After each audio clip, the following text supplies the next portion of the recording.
Congratulations to World War II veteran Bob Barger. 68 years since he last sat in a classroom, Bob graduated from the University of Toledo. This month, after a review of his transcripts from the late 1940s, showed he completed enough courses to qualify for an associate's degree. As the president said in his letter to Bob, his hard work, diligence, and passion to learn exemplify the greatest generation's commitment to excellence and the American spirit. As you know, the president took a number of questions earlier, so we'll keep this short today, and with that, I'll get started. Jonathan. Sarah, do you agree with the South Korean official who said that there would be a 99% chance that this summit with Kim Jongun comes off? And how will the president ultimately make the decision about whether or not to go? The president addressed this earlier directly to you and said that we'll see what happens. We continue to prepare for the summit, and if they want to meet, we will certainly be ready. And the president, I think, rightly stated that if North Korea agrees to denuclearize, that it can be a bright future for them. But we remain clear-eyed in these negotiations, but we continue to prepare, and we'll see what happens. What preconditions, though, does he have? What does he see that the North Koreans have to do to make that trip? And let me just ask you, the challenge coins were made. Was it premature to make those coins commemorating the summit? So on the first part of your question, the president's laid out what he wants to see as a commitment to denuclearization. That has not changed. In terms of the coins, this is not something that the White House has anything to do with. We don't have any input on the design, the manufacture, the process in any capacity. This is a standard procedure by the White House Communications Agency, which is made up exclusively of career military officials, and these coins are designed and done by that organization. Pamela? Thank you, Sarah. Why would the U.S. guarantee the safety of a dictator whose regime is a serial human rights abuser and is responsible for the recent death of an American college student? Why is that the morally right thing to do? Again, the goal and the purpose of these conversations would be to have complete and total denuclearization of the peninsula, and the president has been upfront about that part of the conversation, and we're going to continue to move forward. Just to follow up, Major, Sarah, really quickly. Sorry, I'm going to keep moving just because we're going to be really short today. Major, go ahead. Sarah, you talked about preparations for the summit. Can you describe for us how the president himself is personally preparing? Who is he working with? How much time does he devote on a daily basis to get ready for the underlying themes, questions, and difficulties of a summit of this magnitude? As you all know, he spent a significant amount of time meeting both in person and having regular phone conversations with other world leaders like you saw today with South Korean President Moon, as well as he has constant and regular meetings with his national security team.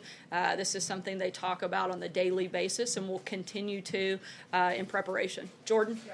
Thanks, Sarah. I want to ask about this meeting the Chief of Staff is setting up for lawmakers regarding the documents that they've requested about the Russia investigation. Can you say what specific documents the lawmakers will be allowed to see? Chairman Nunes has requested all documents related to this intelligence source. Will he get to see all of the documents? That's something that you would have to ask the Department of Justice. I can tell you the president asked Chief of Staff Kelly to set up the meeting. It is scheduled to take place on Thursday of this week. The individuals that are expected to attend are Chairman Nunes, Chairman Gowdy, FBI Director Wray, DNI Director Coates, and DOJ official Ed O'Callahan. No one from the White House staff will attend. Blake? The North Koreans are bringing in some journalists to view what they say is the dismantling of a nuclear test site. Curious if the administration believes that site is already damaged, as some are led to believe, and what exactly the administration's response is to this. I don't have anything that I can comment on that at this front. Stephen? Steve? Yes, Sarah.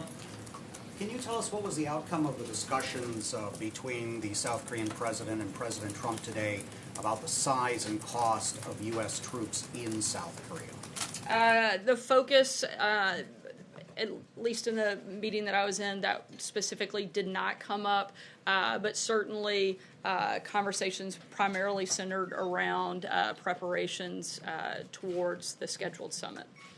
Darling. You said that no one from the White House staff will attend the meeting on Thursday. Does that not mean that the chief of staff, Kelly, would not attend? He was charged with coordinating and making sure it took place, but at this point is not expected to attend. Michael.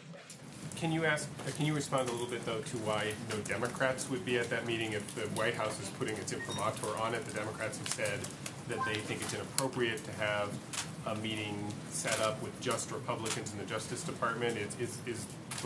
Would the White House welcome Democrats to be at that meeting? We'll keep you posted. My understanding is they haven't been the ones requesting this information. They say that to the extent that the White House is sort of brokering a deal between the Justice Department and I hardly call brokering a deal to help coordinate a meeting and help Congress receive information that they've requested. To my knowledge, the Democrats have not requested that information, so I would refer you back to them on why they would consider themselves randomly invited to see something they've never asked to. Jeff? Sarah, the President spoke at length this morning about his vision for a solution to dealing with Chinese company ZTE. Both Republicans and Democrats on the Hill are criticizing that and saying that he is bowing to pressure from Beijing. Senator Schumer, I believe, called it a wet noodle solution. What's the White House's response to that criticism? The U.S. and China relationship has a number of issues that we're constantly having conversations. National security, trade, ZTE is among one of those, and this is something that the President has asked Commerce to look into, and he's outlined some possible actions against ZTE by Commerce, but at this point they're still in discussion, and there's nothing else to add beyond what the President already said this morning.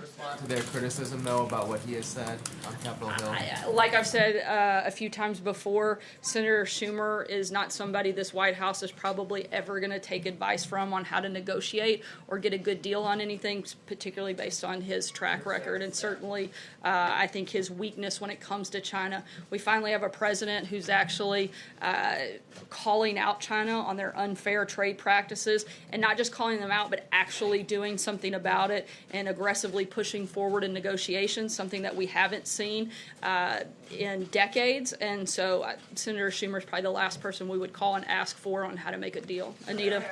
I wanted to change topics. I wanted to get your comment on this incident that happened at the EPA earlier today. They were having a national summit on water contaminants. At least 2 reporters were barred from going into the event, and 1 was forcibly removed. I wondered if you had a comment. Do you approve of how that was handled, and will anyone be speaking to the press office over there about it? Certainly we'll look into the matter. I've seen the reports. I know EPA has put out a statement. At this point, I would refer you to them as we look into the incident. I don't have a lot of visibility since certainly we weren't there and we're in other meetings here, but something we are certainly going to look into. But at this point, I'd refer you to the statement the EPA put out. I can't speak to a situation that I don't have a lot of visibility into, but I would refer you back to their statement. Stephen? Back on North Korea just for a second. The president of the Oval Office said that he was disappointed that after his second meeting with Xi Jinping, Kim Jongun seemed to have a change of attitude. Does the White House have any theories as to why that might be? Is China a spoiler, and why? The president spoke to this directly. There's nothing else to add at this point. Mike? Can you add anything more about the president's comments? He said that China, South Korea, and Japan were willing to invest very large sums of money into North Korea. Can you add anything more to that? Is the U.S. planning to add to that very large sum? Can you describe what kind of money he's talking about there? I don't have anything to add beyond the president's comments. I think Can you talk at all about what President Moon said about Kim, about the new tenor coming out of Pyongyang, what President Trump learned in the meeting with President Moon? We felt like the conversations today were productive, and again, we're going to continue in preparations, and we'll see what happens. Hallie? Sarah, to follow up on Anita, and then a question as well to you, is there any situation, barring a security incident, in which you feel the White House feels it is appropriate to physically touch or physically handle a I'm not going to reporter? weigh into random hypotheticals that may or may not exist. I don't know any information about this specific incident. You're asking me to... No, you're asking me to speak to a blanket possibilities, which I'm not going to do, nor would I ever ask or expect you to do. John? My other question was actually on the... Sorry, I'm the going to do DOJ one demand. question at a time today because we got short on time. John, go ahead. Sorry, John, go ahead. Ben. Thank you, Sarah. Yep. Sorry, I'm going to keep moving. We're tight There's on been time. Thanks. considerable discussion back and forth about the tenure of Speaker Ryan, whether he will relinquish his gavel early and have a new election of a speaker before the elections. Conservative lawmakers on Capitol Hill made it clear that they want Ryan to stay. Congressman Warren Davidson said that's unfair to the new members coming in. And he also said that there should be a discharge position so members can have an up and down vote on repeal of the Affordable Care Act and immigration. Does the president agree with the statements of Congressman Davidson and the conservatives among House Republicans? I haven't spoken with him specifically about that statement, so I wouldn't want to wade into that right now. John? Thanks a lot, Sarah. The president earlier today in that press availability spoke about the protections that he's prepared to offer to Kim Jongun, not only personally but also for his country. In preparing for these meetings and when the summit actually takes place, does human rights play any consideration in the meeting that the president will have with Kim Jong-un? I'm not going to get ahead of the discussion that the president and Kim Jong-un could have, but certainly we would expect that would come up and be addressed. Charlie? Following up on John's earlier question, does the president back Speaker Ryan's decision to stay in office until after the election, or is he concerned that there's maybe a period of time when he's not getting as much done as he could, serving as a lame duck speaker? Yeah, at this point, that's something for Speaker Ryan and members of Congress to make that determination, not something that the White House has weighed into at this point. Francesca?